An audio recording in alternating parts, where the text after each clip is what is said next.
সহযোগিতা বাংলাদেশ, সহযোগিতা বাংলাদেশ, সহযোগিতা বাংলাদেশ, বাংলাদেশ সহযোগিতা বাংলাদেশ, বাংলাদেশ সহযোগিতা বাংলাদেশ।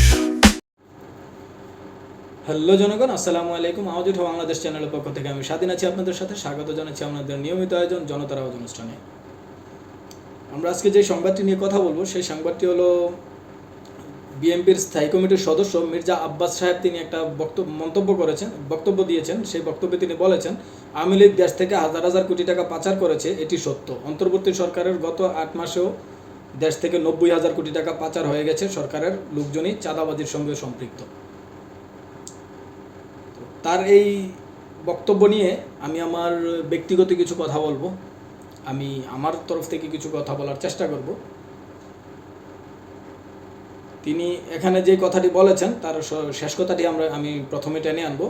সরকারের লোকজনই চাঁদাবাজির সঙ্গে সম্পৃক্ত। আমরা সবাই জানি বর্তমানে বাংলাদেশের যে সরকার, এটা অন্তর্বর্তীকালীন সরকার, এটা কোনো রাজনৈতিক দলের সাথে সম্পৃক্ত নয় এবং তাদের কোনো রাজনৈতিক দল নেই, তাদের খুব বেশি একটা ফলোয়ারও নেই যে যারা উমুক ভাই বলে স্লোগান দেবে। উনি যে কথাটি বলেছেন, সরকারের লোকজনই চাঁদাবাজির সঙ্গে সম্পৃক্ত, প্রমাণ কোথায়? উইদাউট এনি প্রুফ আপনি একটা কথা বইলা দিলেন আর জনগণ নিয়ে নিল, এতই সোজা? বর্তমান সময়টা সোশ্যাল মিডিয়ার সময়, বর্তমান সময়টা ডিজিটাল। বর্তমানের বাচ্চা থেকে বুড়ো সবার হাতে একটা স্মার্টফোন আছে, একটা স্মার্টফোন আছে। প্রত্যেকের স্মার্টফোনে প্রত্যেক দিন সারা বাংলাদেশের কোথায় কী ঘটছে মোটামুটি টুকটাক সংবাদ পায়, দেখে। তো আমরা যদি খেয়াল করি, আজকের দিনে তিনি যে বক্তব্যটা দিয়েছেন সেই দিনও যদি বাংলাদেশের সবগুলা পত্রিকার পেজ খোলা হয়, সবগুলা জাতীয় মিডিয়ার পেজ খোলা হয়, সেখানে যেই কয়েকটা চাঁদাবাজির সংবাদ আসবে, প্রত্যেকটা সংবাদে বিএনপি জড়িত থাকবে, প্রত্যেকটা সংবাদের সাথে বিএনপির নামটা জড়িত থাকবে। তাহলে আপনি কিভাবে আজকের দিনের প্রত্যেকটা চাঁদাবাজি টেন্ডারবাজি সংবাদের মোর দেন 95%, 95% বেশি সংবাদের সাথে বিএনপির নাম জড়িত? আপনি সরকারের দল পান কোত্থেকে? প্রথম প্রশ্ন এটা। দ্বিতীয় প্রশ্ন আসেন, আপনারা বলেছেন যে এই সরকারের আমলে, আপনি বলেছেন এই সরকারের আমলে 90,000 কোটি টাকা পাচার হয়ে গেছে। কিভাবে পাচার হলো? কে পাচার করলো? এটার সলিউশনটা যদি আমি আমার মতো করে দিই, আমরা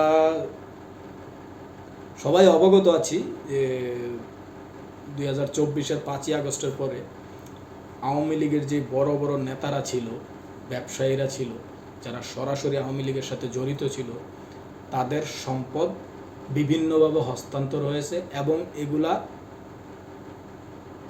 রক্ষণাবেক্ষণ করেছে বিএনপির লোক, বাংলাদেশ জাতীয়তাবাদী দল বিএনপির লোক। তারা পরিচালনা করছে, তারা ক্রয় করছে।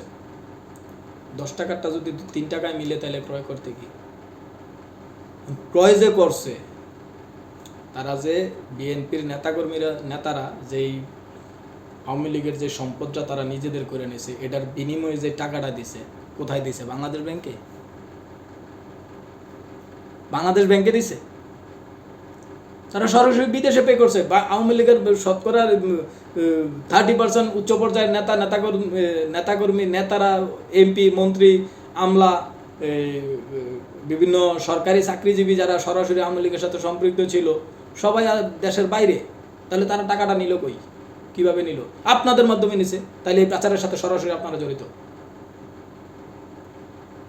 আমি বলি, এই পাচারের সাথে আপনারা জড়িত। আওয়ামী লীগ দেশ থেকে টাকা উঠে নিছে, আপনারা পাঠাইছেন, কারণ তাদের সম্পদগুলো আপনারা দখলে নিছেন। এখনো আপনি যান, সার্চ করে দেখেন, 5ই আগস্টের পরে হাজার হাজার নিউজ পাইবেন যেটাতে আওয়ামী লীগের সম্পদ বিএনপির হাতে হস্তান্তর হয়েছে। তাহলে আওয়ামী লীগের তারা অর্থটা কোত্থেকে নিল? কিভাবে নিল? আপনারা দিচ্ছেন, কোনো না কোনোভাবে তারা বিদেশে পাঠাইছেন তার কাছে টাকা। তার মানে পাচারের সাথে সরাসরি আপনারা জড়িত। আমি দুঃখিত আমার ব্যবহারের জন্য। বিএনপির প্রতি আমার কোনো ক্ষোভ নাই, বিএনপির প্রতি আমার ভালোবাসা আছে, বিএনপির প্রতি আমার টান আছে, বিএনপির প্রতি আমার সমর্থন আছে, 100% সমর্থন আছে, কিন্তু আপনারা যারা বড় বিএনপির বর্তমান সময়ের বড় বড় নেতা, আপনারা মাঠ পর্যায়ের নেতাদের কথা চিন্তা না কইরা, আপনারা বিগত সময়ে বারবার মাইর খাইছেন মাঠ পর্যায়ের নেতাদের কথা চিন্তা না কইরা।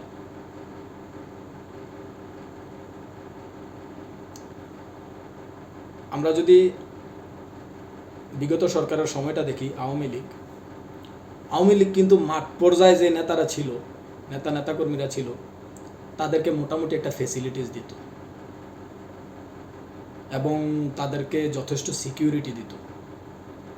যারা মাঠ পর্যায়ে নেতা রাজনীতি করে, যারা কর্মী, আমাদের মতো যারা সাধারণ জনগণ, আমজনতা থেকে যারা কর্মী হয়, তো এই কর্মীগুলারে তারা সিকিউরিটি দিত, তারা আর্থিকভাবে সহযোগিতা করত।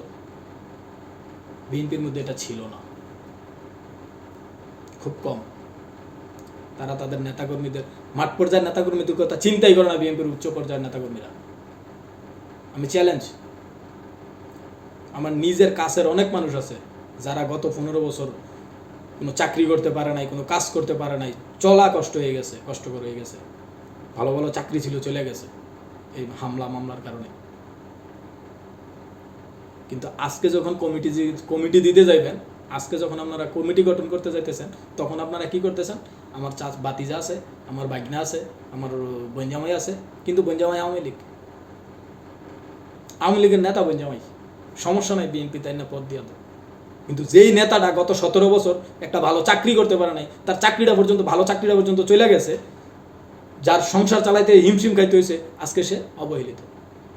আজকে আপনি মাইক সামনে পাইয়া কইতেছেন যে 90,000 কোটি টাকা পাচার হয়ে গেছে, সরকারের সম্পৃক্তরা চাঁদাবাজি করতেছে। তাইলে কি আপনি কি আপনার মাঠ পর্যায়ের কর্মীদেরকে অস্বীকার করতেছেন? কারণ আপনার মাঠ পর্যায়ে তো চাঁদাবাজি হইতেছে, টেন্ডারবাজি হইতেছে, হাজার লাখ নিউজ প্রত্যেক দিন পাবলিশ হইতেছে।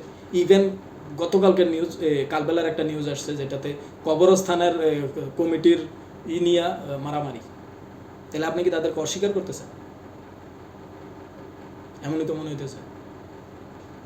আমি আশা করব বক্তব্য আপনারা যারা উচ্চ পর্যায়ে, যারা নীতি নির্ধারণের পর্যায়ে, তারা বক্তব্য দেওয়ার পূর্বে, তারা কথা বলার পূর্বে অবশ্যই সাবধানতা অবলম্বন করতে হইব যে কথাটা আসলে আমি যে বলতেছি সেই কথাটা আবার আমার উপরে পড়ে যায় কিনা।